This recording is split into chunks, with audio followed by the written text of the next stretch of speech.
Vamos con lo que definitivamente es para nosotros uno de los temas más importantes del día.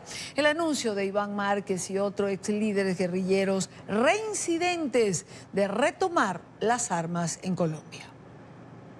Anunciamos al mundo que ha comenzado la segunda Marquetalia bajo el amparo del derecho universal que asiste a todos los pueblos del mundo de levantarse en armas contra la opresión. Es la continuación de la lucha guerrillera en respuesta a la traición del Estado a los acuerdos de paz de La Habana. Jairo Libreros, nuestro analista permanente, me acompaña en la próxima hora del programa para compartir con ustedes y con otros entrevistados que vamos a tener en la tarde de hoy. Comienzo preguntándote, primero bienvenido, gracias por acompañarnos. Buenas tardes. ¿Te sorprendió este anuncio? ¿Te sorprendió esa imagen que tomó a Colombia de alguna manera? No sé si estaba preparada Colombia para esto. Yo creo que en Colombia no estábamos preparados y muy seguramente en América Latina y en otros lugares se esperaba que el desenlace o por lo menos la implementación del acuerdo de paz, la época del posconflicto, como la denominan algunas personas, fuera a estar matizada por elementos característicos de otra índole, más hacia la reconciliación o hacia los estándares, ¿no? Verdad, justicia, reparación y acciones de no repetición, pero para otro sector del país creo que era previsible que esto ocurriera. La salida de Iván Márquez hace ya un buen tiempo que no conocemos cuál era su paradero efectivo desde el punto de vista de una ubicación pública.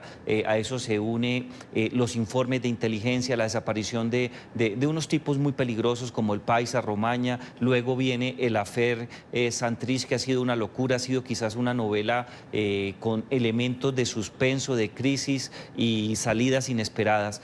La declaración como tal nos sorprende, estaba más o menos claro y estaba cantado por diferentes agencias que ellos estaban en Venezuela, que adelantaban contactos con grupos vinculados más al narcotráfico que a ejércitos insurgentes y que existía la posibilidad de que ellos anunciaran un rearme para seguir peleando en contra del Estado, adelantando operaciones eminentemente terroristas y financiándose con el narcotráfico. No es sorpresivo, pero independientemente de ello, el golpe se ha sentido mucho. Vamos ahora, vamos a desglosar lo que acabamos de ver en la nota, en ese pequeño fragmento de lo que fue la intervención de Iván Márquez.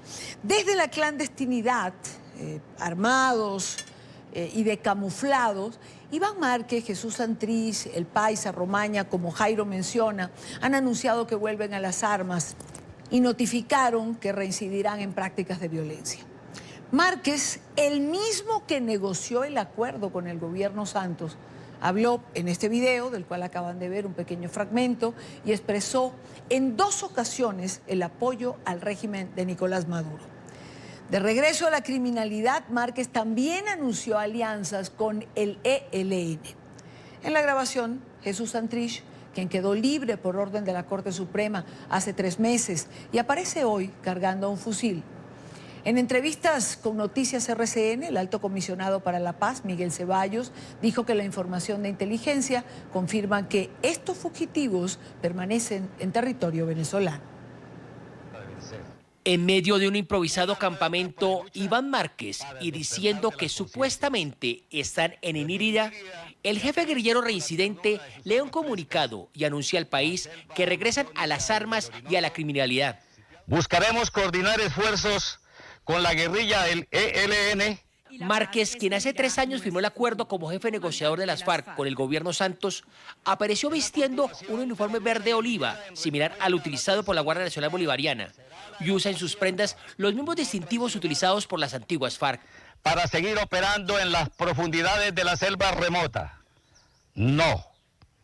Volará a través del cristal de esas lejanías brumosas. Márquez, luego de 1 año en la clandestinidad, perdió hace 2 meses la investidura de senador que había obtenido mediante el acuerdo con el gobierno anterior. La JEP adelanta en su contra un incidente de verificación que todavía no arroja resultados. El objetivo... En el video aparecen otros 5 jefes guerrilleros reincidentes, entre ellos Jesús Santrich, quien hasta hace 3 meses estaba preso con fines de extradición y quedó libre por orden de la Corte Suprema. Hoy aparece con un fusil AK-47 al hombro. La JEP le mantuvo la garantía de no extradición y a la fecha permanece blindado contra ese mecanismo de la justicia. Santrich es hoy un congresista en ejercicio, al amparo del acuerdo con el gobierno Santos. Además, goza de fuero constitucional reconocido por el Consejo de Estado y por la Corte Suprema. También está alias El Paisa, señalado responsable de múltiples y sanguinarios ataques, asesinatos y secuestros. Es el mismo que comandó la columna móvil Teófilo Forero y aterrorizó a los habitantes del suroriente de Colombia por años.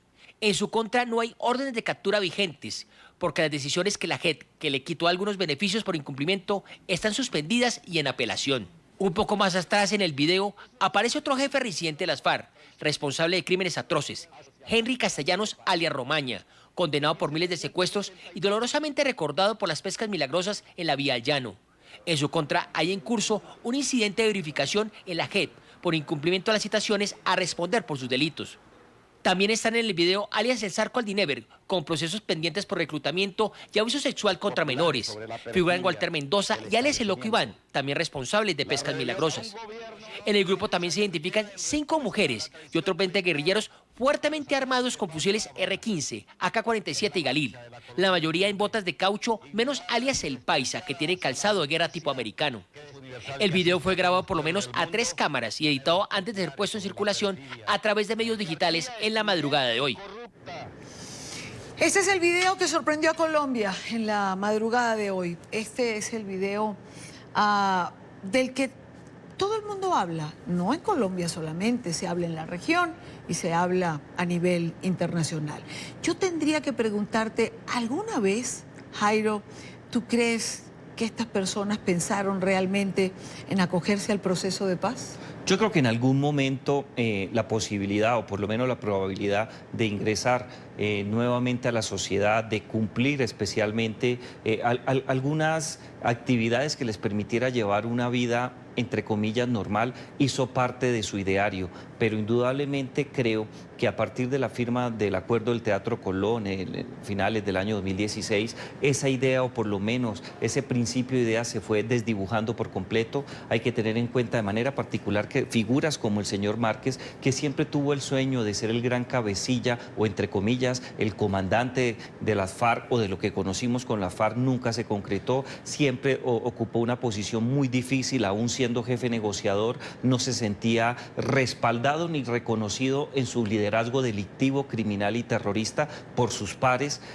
Creo que ese punto fue determinante. Sin duda ha habido problemas relacionados con la implementación y con el cumplimiento de algunos aspectos, por lo menos en la velocidad de implementación, pero eso no justifica ni permite pensar que esta gente se alce nuevamente en armas. Y fíjate algo, Idania, algo muy sensible, las personajes que lo acompañan, tiene 4 o 5 cabecillas que se han destacado por actividades de narcotráfico, por delitos vinculados con la violación, o por lo menos con actos de violación de niñas, niños y adolescentes, actividades de secuestros, masacres. Realmente es la parte más fuerte, más sensible, más radical de lo que fue la FARC, y creo que es un reducto muy pequeño. Esta foto, que solamente nos muestra las cabezas, yo creo que no tiene a sus espaldas un personal que los respalde en el terreno y que les permita a ellos poner en práctica lo que anunció Iván Márquez. Quiero incorporar a nuestra conversación y darle la bienvenida a Rafael Nieto, ex viceministro de Justicia de Colombia, que está con nosotros la tarde de hoy. Señor Nieto, bienvenido, gracias por acompañarnos. Idania, muy buenas noches para usted, muy buenas tardes para usted y para todos los televidentes.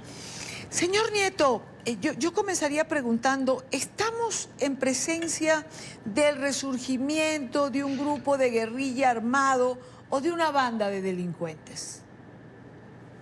Yo creo que son ambas cosas, y lo vienen siendo desde hace mucho tiempo, incluso antes de la desmovilización y de la firma el 1 de diciembre de 2016 del pacto entre Santos y las FARC. Las FARC venían en un proceso de desmoronamiento ideológico y de prácticas de delincuencia común seriamente afectadas por el narcotráfico, y este nuevo grupo, entre comillas, es más de lo mismo. Unas organizaciones que pretenden tener un discurso político, pero que están desgastadas por unas prácticas típicas de simplemente grupos de delincuencia organizada. Decía mi compañero Jairo Libreros hace unos minutos, que es un grupo pequeño que pareciera no tener significado. Y quiero preguntarle, ¿coincide usted con él? Es decir, este grupo puede no tener real, o no constituirse en una amenaza real para el Estado colombiano.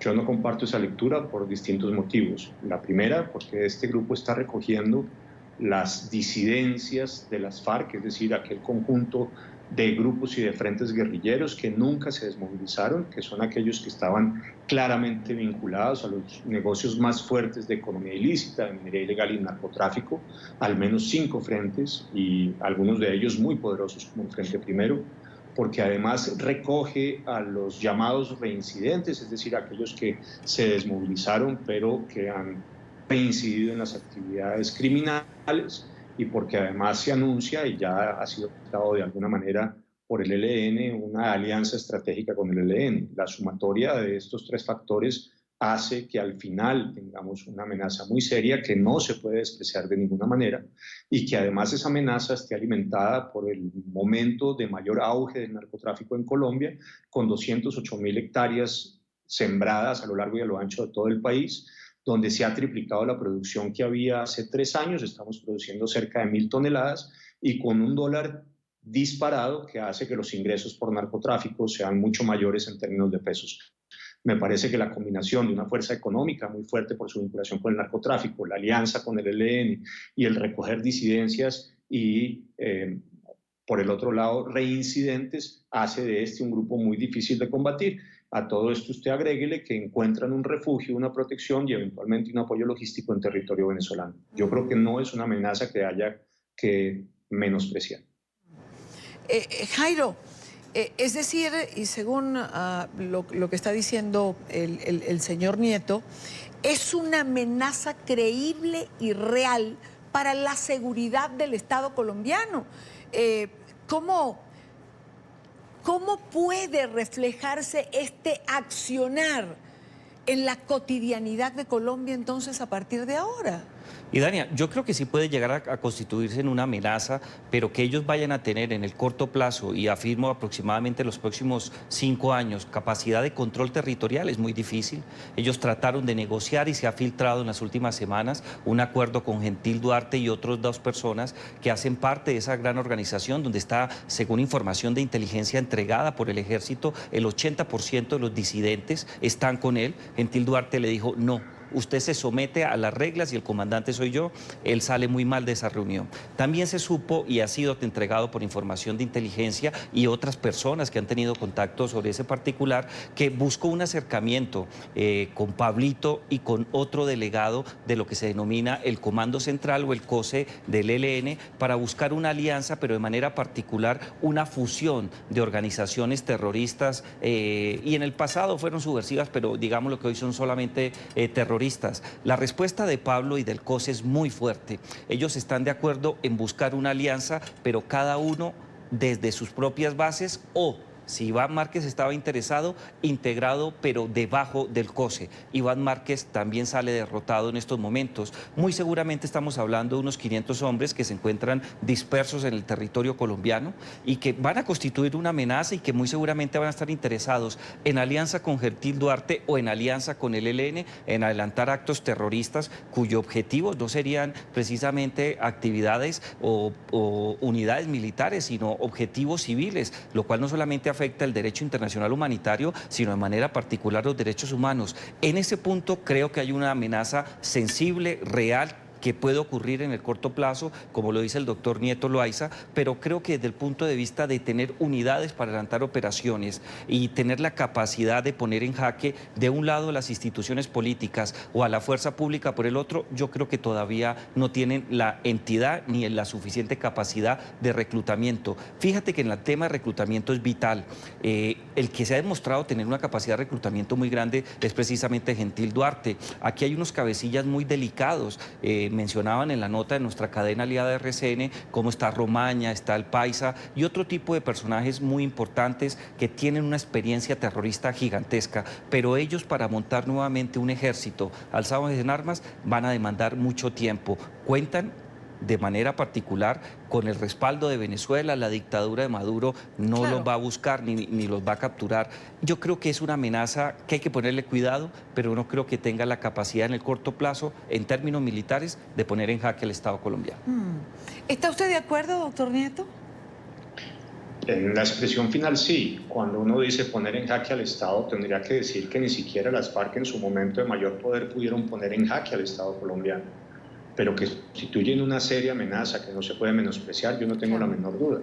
Lo que está claro es que aquí se van a mantener los rótulos, el del ELN, el de las nuevas FARC, y está claro que Gentil Duarte quiere un papel fundamental, pero también parece bastante evidente que ya hay una alianza, está aceptada, lo dijo públicamente el ELN, entre estas nuevas FARC, y vuelvo a decir nuevas entre comillas, y el ELN, y que además ahí Gentil Duarte va a jugar un papel fundamental. En la sumatoria de los tres tenemos ciertamente una capacidad militar muy importante con fuentes de financiación, que sí, no se pone en jaque al Estado colombiano, pero que representan una seria amenaza para la seguridad, sin la que van a representar un gran desafío también.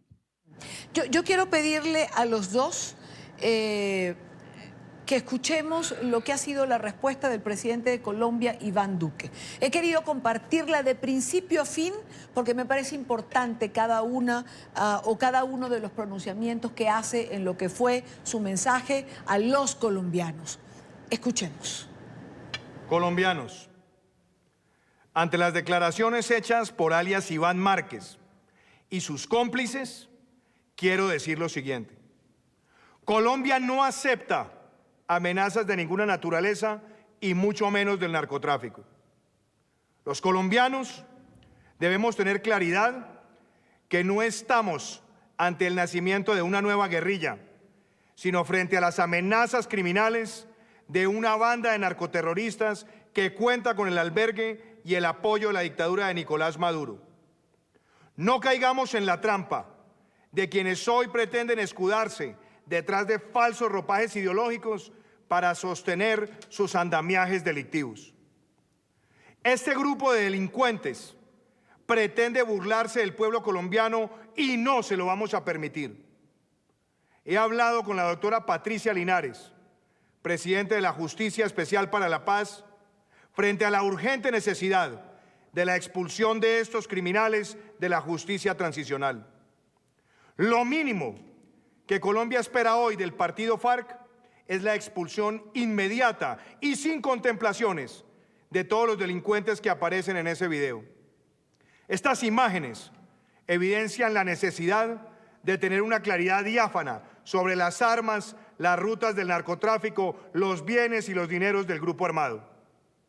Le he solicitado al fiscal general de la Nación emitir las órdenes de captura necesarias para enfrentar los delitos que se evidencian en el video y que son un ataque frontal a toda la institucionalidad y la sociedad colombiana. He conversado con el presidente legítimo de Venezuela, Juan Guaidó, pidiendo su respaldo y su apoyo a la justicia colombiana para la captura de este grupo criminal auspiciado por la dictadura de Maduro. A la comunidad internacional le hago un especial llamado para que se una al pueblo de Colombia en el rechazo inequívoco a estas amenazas criminales y que entreguen a estos terroristas. En la lucha contra el terrorismo, el mundo nos acompaña.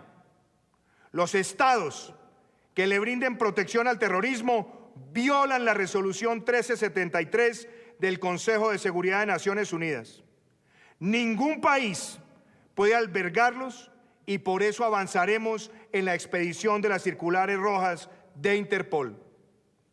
A los colombianos quiero reiterarles que continuaremos garantizando la legalidad, la seguridad y la justicia en todo el territorio nacional. Nuestras Fuerzas Armadas cuentan con todas las capacidades operacionales y policiales para perseguir sin tregua a esta banda criminal. Continuaremos con las operaciones que hemos desplegado en contra de esas estructuras en todo el territorio nacional, enfrentando además esas estructuras residuales alimentadas por el narcotráfico, como la que se dio cuando se asestaron los golpes a Rodrigo Cadete, a David, a Guacho, a Jason Orejas, entre otros. He ordenado la conformación de una unidad especial para la persecución de estos criminales con capacidades reforzadas de inteligencia, investigación y movilidad en todo el territorio colombiano. Por cada uno de los delincuentes de ese video se fijará una recompensa de 3.000 millones de pesos por información que conduzca a su captura. No debe haber confusión. Nuestro gobierno seguirá avanzando en su política de paz con legalidad. Mantenemos nuestro compromiso con quienes están avanzando genuinamente en el proceso de reincorporación, de la manera que lo hemos venido haciendo y que ya ha dado resultados tangibles. Nuestro mensaje es claro: quienes han optado por el camino de la legalidad, bajo los principios de verdad, justicia, reparación y no repetición, seguirán contando con el compromiso del Estado. Quienes escojan la ruta de la criminalidad sufrirán todo el peso de la ley. Este es un momento para la unidad de Colombia frente al terrorismo y la criminalidad. Los únicos enemigos de la paz son los que pretenden con el terrorismo atentar contra el país. Todos los colombianos queremos la paz, una paz con legalidad, sostenible y sin impunidad. Que los delincuentes queden notificados. Colombia va a derrotar el terrorismo. Muchísimas gracias. Así se expresaba el presidente de los colombianos, Iván Duque, en relación a este anuncio emitido en la madrugada del día de hoy. Señor Nieto, voy con usted. Primero, ¿qué papel juega Nicolás Maduro? Si uno revisa los pronunciamientos que se han hecho a lo largo del día, uno puede llegar a la conclusión de que sin Nicolás Maduro en Venezuela, esto no sería posible. Estoy de acuerdo, Idania, porque Nicolás Maduro le ha prestado su territorio, el territorio del Estado venezolano, tanto a las cabecillas del ELN como a los disidentes y reincidentes de las FARC, y porque se presume además que hay un ejercicio de apoyo logístico para esos grupos insurgentes. De manera que uno podría sostener que Nicolás Maduro, cuando yo hablo de Nicolás Maduro, hablo del régimen chavista en general, no de Maduro en particular, sino del régimen chavista en general, ha sido clave para la subsistencia del ELN y para este nuevo fenómeno de estas FARC con Iván Márquez a la cabeza. Ciertamente ahí tiene el Estado colombiano un desafío, conseguir que el régimen chavista le cierre sus fronteras a estos grupos del ELN y las FARC. ¿Es tan siquiera imaginable, Jairo, que Maduro cierre las fronteras a la disidencia de FARC y al ELN? Es imposible, Idania. Nicolás Maduro y el régimen de Miraflores, la dictadura en términos generales es una promotora del terrorismo. No solamente se trata de brindarles protección, apoyo, resguardo. Creo que el tema está relacionado con muchas más actividades que afectan no solamente la seguridad de los venezolanos, sino particularmente la seguridad nacional colombiana y la estabilidad regional. Hay que tener en cuenta que en territorio venezolano en estos momentos se encuentran no solamente este grupo que, entre comillas, lanza arengas desde un lugar que no hemos logrado determinar, o por lo menos la información que conocemos no es muy clara y precisa. También están integrantes del ELN, hay presencia efectiva comprobada por diferentes fuentes de unidades de Hezbollah. Hay una serie de actividades que se adelantan que lo único que buscan es promover el terrorismo, y ahí vamos a tener también muchos problemas, porque muy seguramente va a haber intercambio de información y otro tipo de actividades eminentemente delictivas para fortalecer en cierta medida el cartel de los soles, habilitando nuevas rutas, tener la posibilidad de comprar armamento e ir creciendo no solamente en número de integrantes, sino en zonas donde ellos puedan tener la posibilidad de adelantar operaciones militares. Nicolás Maduro no va a hacer nada, no va a dar la orden de captura, tampoco va a cerrar la frontera, no va a ordenar patrullajes para evitar que esta gente cruce de manera impune ambos lados de la frontera. Estamos en el peor escenario, porque mientras que la dictadura de Maduro esté posada en Miraflores, ese frente nosotros, desde el Estado colombiano, desde la institucionalidad, de quienes creen en la democracia, difícilmente van a tener la oportunidad de contar con el apoyo necesario para la captura de estos personajes. personajes. Doctor Nieto, las Fuerzas Armadas de Colombia están en capacidad de asumir, de garantizar, como lo ha dicho el presidente Duque, al día de hoy la seguridad de los colombianos.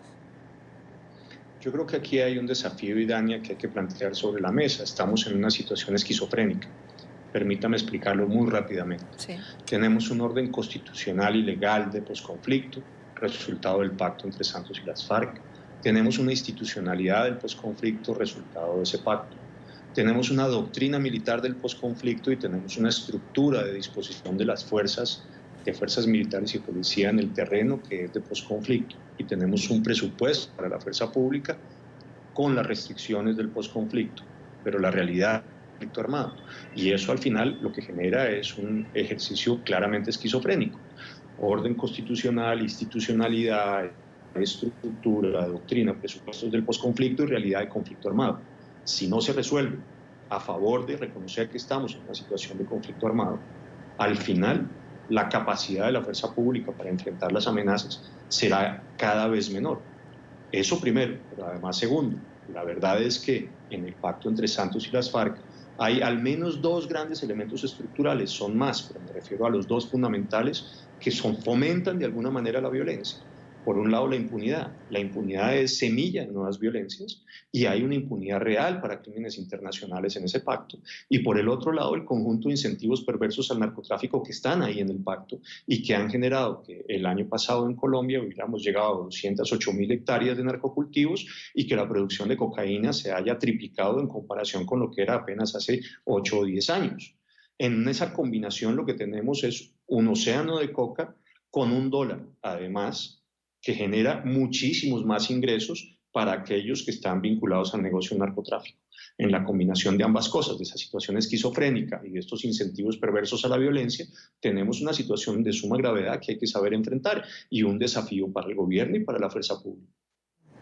¿Cómo asumir ese desafío, Jairo, que describe el doctor Nieto Loaiza? Es decir, ¿cómo organizar todas estas piezas sobre el tablero para que el Estado tenga la respuesta apropiada ante el desafío que se presenta? Yo creo que la primera clave la esboza el doctor Nieto Loaiza cuando habla de la doctrina.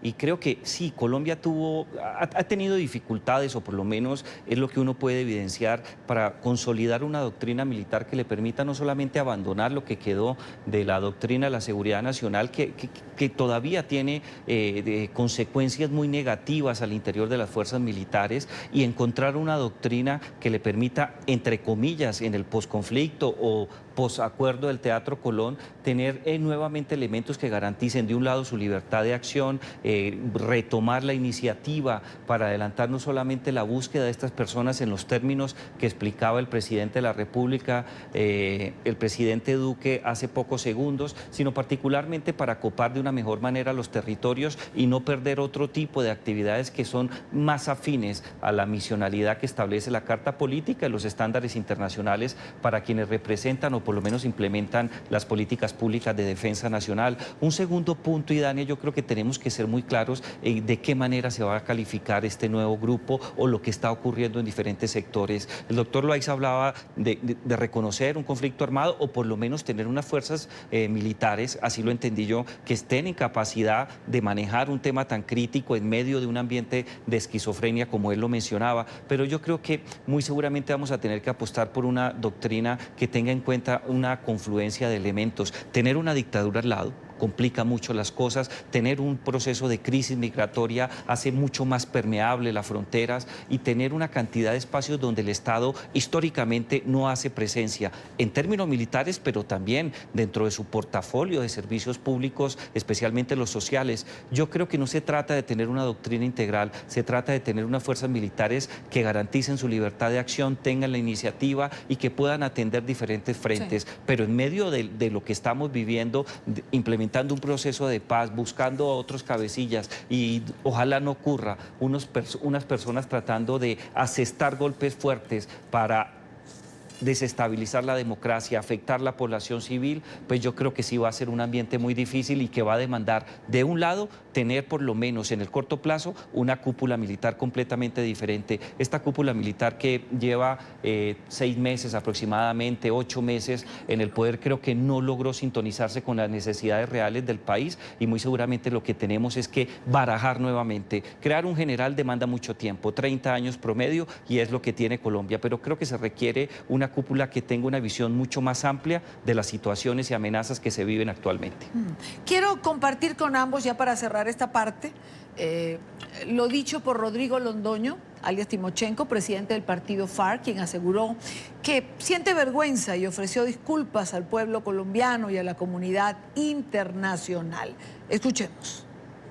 Sentimos vergüenza, yo le pido disculpas al pueblo colombiano, a la comunidad internacional, a los países como Cuba y Noruega que se han fajado tanto en apoyarnos en este proceso. Así se pronunció el presidente del partido FARC, Rodrigo Londoño, Timochenko, tras el anuncio de sus excompañeros de retomar las armas.